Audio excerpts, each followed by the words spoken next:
Donald Trump is now using every military capability we have, including troops, missiles, intelligence, and financial warfare, to wipe out the drug trade killing our nation. Pervasive drug use and the productive and creative labor force needed for Trump's economic revival cannot coexist. The screams you're hearing about RFK Jr. and about Trump the dictator tell you that he's right over target. That's why Trump blew up the drug boat coming here from Venezuela last week. That's why he put Robert F. Kennedy Jr.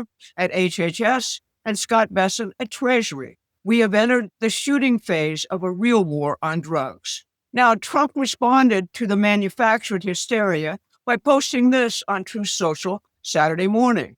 Governor Pritzker and Chicago Mayor Johnson responded to the post just like he thought they would. They pumped their fists and swore to defend Chicago's killers, dealers, and other criminals against Donald Trump. On Sunday, the president completed his master class in political jiu-jitsu with this response to a dense reporter. Are you trying to go to war with Chicago? Fake news. When you say that, darling, that's fake news. Well, why would I you don't the go to Department war. of Defense? Listen, be quiet. Listen. You don't listen. You never listen. That's why you're second rate. We're not going to war. We're going to clean up our cities. We're going to clean them up so they don't kill 5 people every weekend. That's not war. That's common sense. I'm Barbara Boyd, and I've been following the saturation of our nation with drugs as a weapon of mass destruction since the 1970s birth of the so-called counterculture. Today, I'm going to first talk about what President Trump's war on drugs looks like.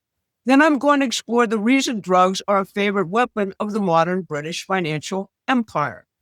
Finally, I'll tell you about the new national defense doctrine, which focuses on cleaning up and rebuilding our hemisphere instead of a war with Russia or China. If you're enjoying these videos, please like and share them now with your friends. It really helps us grow the channel.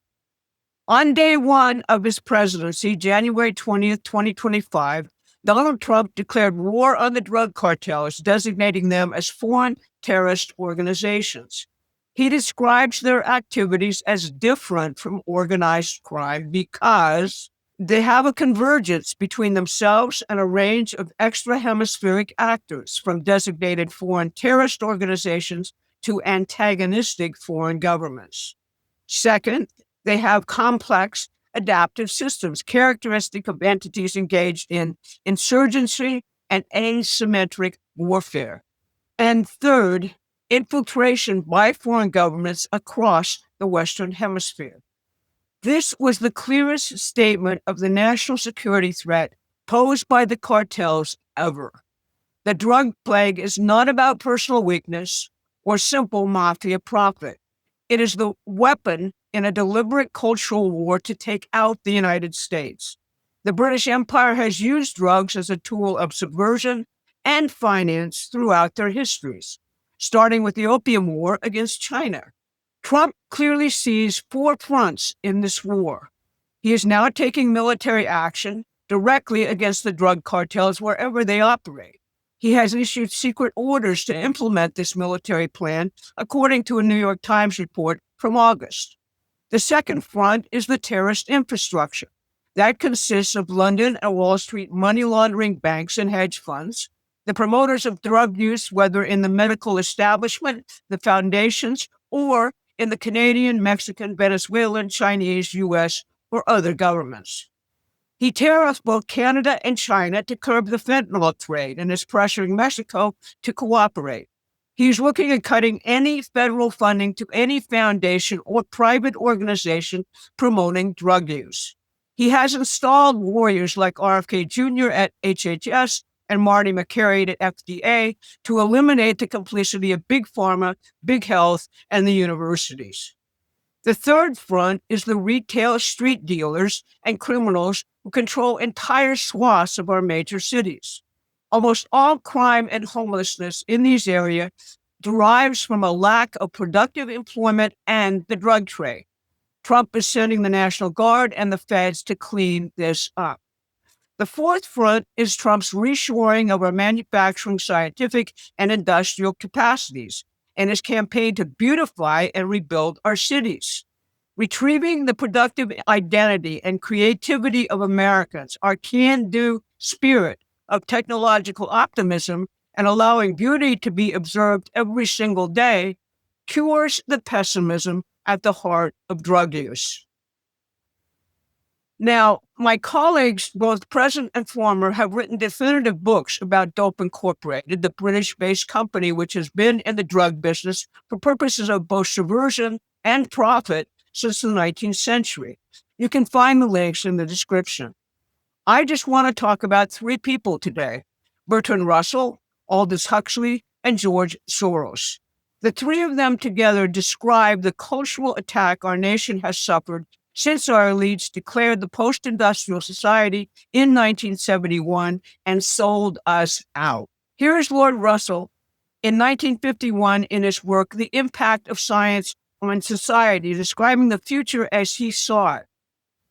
I think the subject which will be of most importance politically is mass psychology. Its importance has been enormously increased by the growth of modern methods of propaganda. Of these, the most influential is what is called education. The subject will make great strides when it is taken up by scientists under a scientific dictatorship. The social psychologists of the future will have a number of classes of school children on whom they will try different methods of producing an unshakable conviction that snow is black. Various results will soon be arrived at. First, that the influence of the home is obstructive. Second, that not much can be done unless indoctrination begins before the age of 10. Third, that verses set to music and repeatedly intoned are very effective. Fourth, that the opinion that snow is white must be held to show a morbid sense of eccentricity. This science would be secret and exclusively the knowledge of the elites. It would eliminate the need, he said, for armies or police. Aldous Huxley was part of Russell's nest in British intelligence, along with the Satanist Aleister Crowley.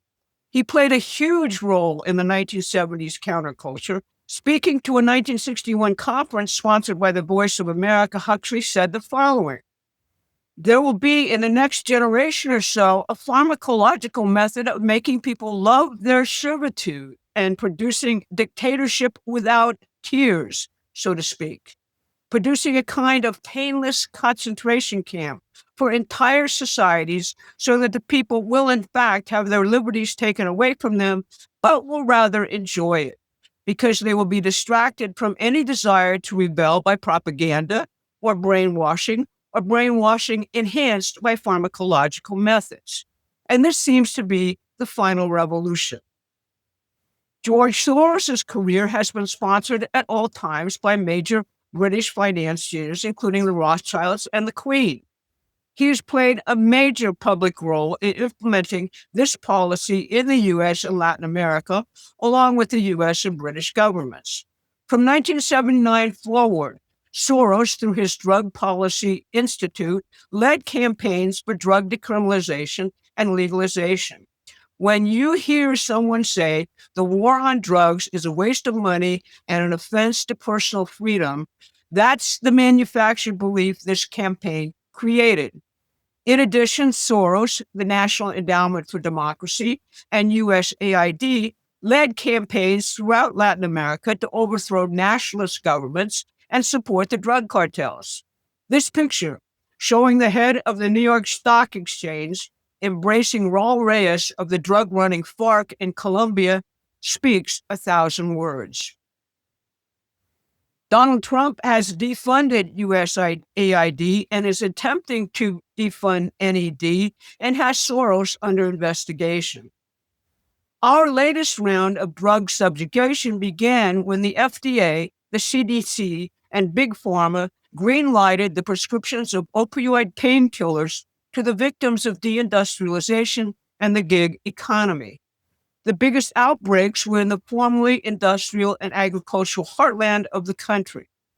The Mexican cartels followed that by targeting the very same populations for sales of black tar heroin and synthetics like fentanyl through a very sophisticated distribution network.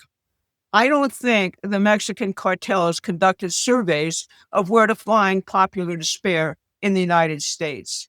That map was done for them. We know you're trying to get a better understanding of the world. That's why we give paying subscribers show notes and links to these videos. Please subscribe now. Now, according to Politico, the new Department of War is finalizing a new defense strategy which prioritizes the Western Hemisphere and the homeland, not Russia or China. If so, it's a clear recognition that strengthening our productive labor force and economy and establishing a community of principle based on trade and economic development of this hemisphere while wiping out the drug trade are the priority battles for our own national security. And if you thought the Doomer Dems were hysterical about Bobby Kennedy Jr. when he called them out last week for their subservience to Big Pharma, just wait till you see the response to this bold defense strategy. So the stakes couldn't be higher. For decades, we've been told that the war on drugs was unwinnable, a waste of resources, and assault on personal freedom. That narrative was manufactured by the very forces profiting from our destruction. The hysteria from Democratic mayors, rhino Republicans, Wall Street, and the British financial establishment tells you everything you need to know about whose interests are really at stake. You can't build a productive economy with a drugged, demoralized population. You can't secure a hemisphere while foreign cartels operate as shadow governments. You can't restore American greatness while imperial parasites feast on our decay. And you don't need China or Russia as enemies to mobilize a population to fight for its own survival. If this analysis opened your eyes, go to the Promethean Action website and sign up for our free newsletter. The establishment media won't tell you this story. It's up to us to spread the truth about what's really at stake in Trump's war for America's soul, and we need you to join us in this battle. I'm Barbara Boyd. Thanks for listening. I'll see you again on Thursday. Thanks for watching. Please take a moment and subscribe to our free newsletter at prometheanaction.com.